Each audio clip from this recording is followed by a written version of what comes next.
Hey guys, what's up? Today we're going to be reading the poetry collection of Emily Dickinson.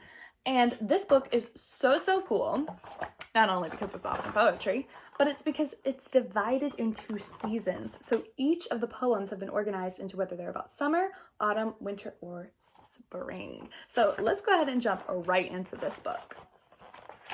The first section is summer. It's all I have to bring today.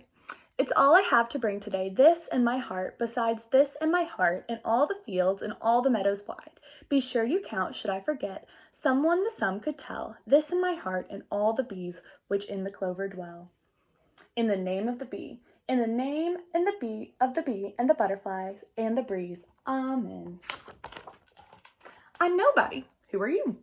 I'm nobody, who are you? Are you nobody too? Then there's a pair of us, don't tell, they'd banish us, you know. How dreary to be somebody, how public, like a frog, to tell your name, the livelong day, to an admiring bog. A bird came down the walk. A bird came down the walk, he did not know I saw. He bit an angleworm in half, and ate the fellow raw. Then he drank a dew from a convenient grass, and he hopped sideways to the wall to let a beetle pass. He glanced with rapid eyes that hurried all abroad. Then he looked at frightened beads, I thought. He stirred his velvet head. Like one in danger cautious, I offered him a crumb. He unrolled his feathers, rowed him softer home. The oars divided the ocean, to silver for a seam, or butterflies off the banks of noon leap plashes as they swim. They dropped like flakes. They dropped like flakes, they dropped like stars, like petals from a rose, when suddenly across the June a wind with fingers goes. They perished in the seamless grass, no eye could find the place, but God can summon every face of his rebellious list. Answer July. Answer July, where is the bee, where is the blush, where is the hay? Ah, said July, where is the seed, where is the bud, where is the May? Answer thee me, nay, said the May, show me the snow, show me the bells, show me the jay. Quibbled the jay, where be the maize, where be the haze, where be the burr? Here, said the year. A narrow fellow in the grass. A narrow fellow in the grass occasionally rides. You have met him, did you not? He noticed sudden is. The grass divides as with a comb, a spotted shaft is seen, and then it closes at your feet and opens further on. He likes the boggy acre, a floor too cool for corn. Yet, when a child, a barefoot is more than once at morn. Have passed, I thought, a whiplash unbraiding in the sun. When stooping to secure it, it wrinkled and was gone. Several of nature's people I know, and they know me. I feel for them to transport of cordiality. But never met his fellow, attended or alone, without a tighter breathing and zero to the bone. Exhilaration is the breeze. Exhilaration is the breeze that lifts us up from the ground and leaves us in another place whose statement is not found. Return us not, but after time, when soberly descend, a little newer from the turn, a pound from enchanted ground. To make a prairie, it takes a clover and one bee. To make a prairie, it takes a clover and one bee, one clover and a bee and a reverie. A reverie alone will do if bees are few. A soft sea washed around the house. A soft sea washed around the house, a sea of summer air, and rose and fell with magic planks that sailed without a care. For captain was the butterfly, for helmsman was the bee, the entire universe for the delighted crew. From all the jails the boys and girls, from all the jails the boys and girls ecstatically leap, beloved only afternoon that prison doesn't keep. They storm the earth and stun the air, a mob of solid bliss. Alas, the frowns could lie in wait for such a foe as this. Next season we have is autumn. I'm also noticing that her poems, the titles tend to be the first line of the poem. I wonder if that pattern is going to continue. Let's read and find out. The gentian weaves her fingers. The gentian weaves her fingers. The maple's loom is red. Departing blossoms of Prairie parade. Faith is a fine invention. Faith is a fine invention for gentlemen who see, but microscopes are prudent in an emergency. Blazing in gold and quenching in purple. Blazing in gold and quenching in purple, leaping like leopards to the sky, then at the feet of the old horizon, laying her spotted face to die. Stooping as low as the otter's windows, touching the roof and tinting the barn, kissing her bonnet to the meadow, and the juggler of day is gone. I never saw a more.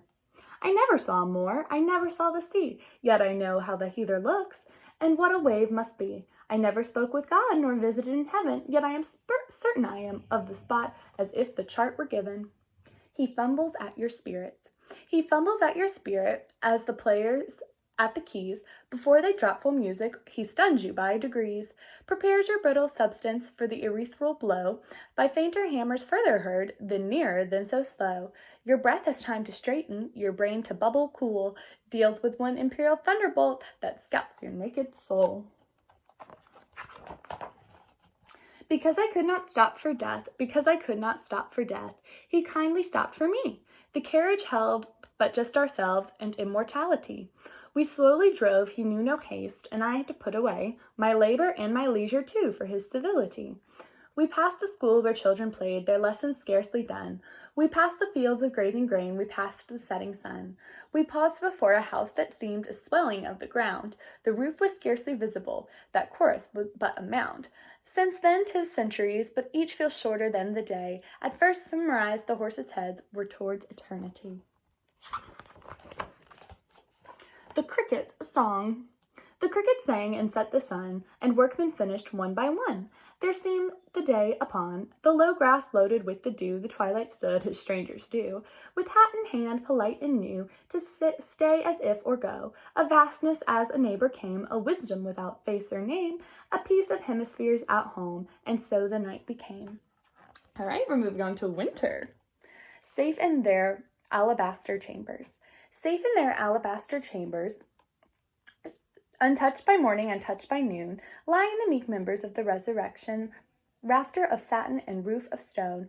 Grand go the years, in a crescent above them, worlds scoop their arcs, and the firmaments row, diadems drop and doges surrender, soundless as dots in the disk of snow. It sifts from leaden sieves.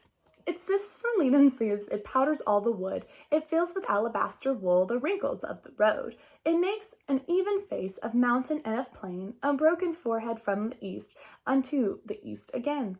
It reaches to the fence, and it wraps it rail by rail, till it's lost in the fleeces, it flings a crystal veil.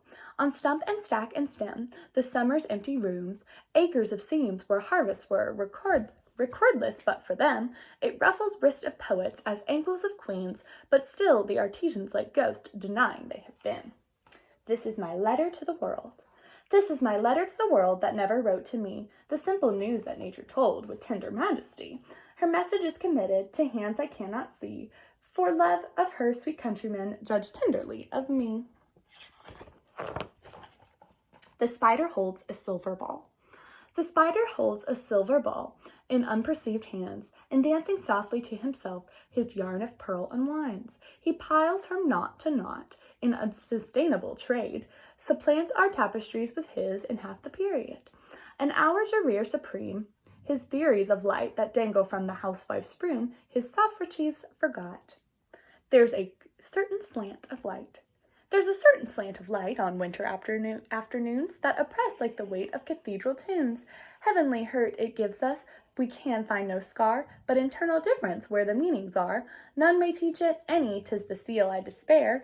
An imperial infliction sent us in the air. When it comes the landscape listens, shadows hold their breath. When it goes 'tis like the distance on the look of death.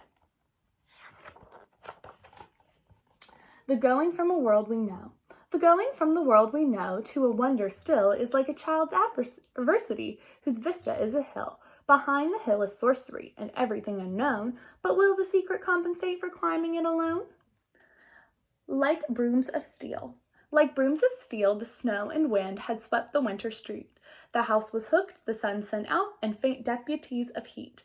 Where it rode the bird, the silence tied his ample plodding steed. The apple in the cellar snug was all the one that played. I went to heaven. I went to heaven. 'Twas a small town lit with ruby, laughed with down, stiller than the fields at the full dew, beautiful as pictures no man drew. People like the mob of Mechlin frames, duties of gossamer and eater names. Almost contented I could be among such unique society. And then finally we're at the season of spring. New feet within my garden go. New feet within my garden go, new fingers stir the sod. A troubadour upon the elm betrays the solitude.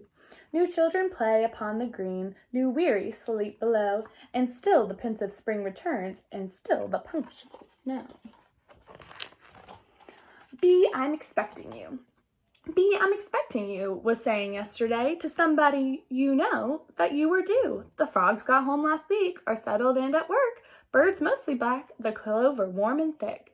You'll get my letter by the 17th, reply, or better be with me, yours, Bly. Hope is the thing with feathers. Hope is the thing with feathers that perches in the soul and sings the tune without the words and never stops at all. And sweetest is the gale is heard, and sore must be the storm that could abash the little bird that keeps so many warm. I've heard it from the chillest land and on the strangest sea, yet never in extremity it asked a crumb of me. Will there really be a morning? Will there really be a morning? Is there such thing as day? Could I see it from the mountains if it were as tall as they? Has it feet like water lilies or feathers like a bird? It brought from famous countries of what I've never heard. Oh, some scholar, oh, some sailor, oh, some wise man from the skies, please tell a little pilgrim where the place called morning lies. A word is dead. A word is dead when it is said. Some say, I say it just begins to live that day. I send 2 sunsets. I send 2 sunsets, day and I in competition ran. I finished 2 and several stars while I was making 1. His own was ampler, but as I was saying to a friend, mine is more convenient to carry in the hand. The wind begun to rock the grass. The wind begun to rock the grass with threatening tunes and low. He flung a menace at the earth, a menace at the sky. The leaves unhooked themselves from tree and started all abroad. The dust did scoop itself like hands and throw away the road. The wagons quickened on the streets, the thunder hurried slow. The lightning showed a yellow beak and then a livid claw. The birds put up the bars to nest, the cattle fled to barns. When we came 1 drop of giant rain, and then, as if the hands that held the dams that parted hold, the waters wrecked the sky and overlooked my father's house, just quartering a tree. A curious cloud surprised the sky. A curious cloud surprised the sky. 'Twas like a sheet with horns. A sheet was blue and antlers gray and almost touched the lawns. So low it leaned the staddler knew and trailed the robes away. A queen Adonis satin isle had not the majesty. There is no frigate like a book. There is no frigate like a book. Take us lands away, nor any courses like a page of prancing poetry. This traverse may be the poorest take, without oppress of toll. How frugal is the chariot that bears the human soul. What an awesome collection of poetry by Emily Dickinson. And remember, poetry can be a little bit hard to understand because it's up to that own author's interpretation of how they want to portray the poetry. So my favorite thing to do with poetry is just sit back, close my eyes, and listen to what the words are speaking to me and what you think it means. I hope you guys enjoyed reading some Emily Dickinson with me, and I'll see you guys in our next Read Aloud. Love you!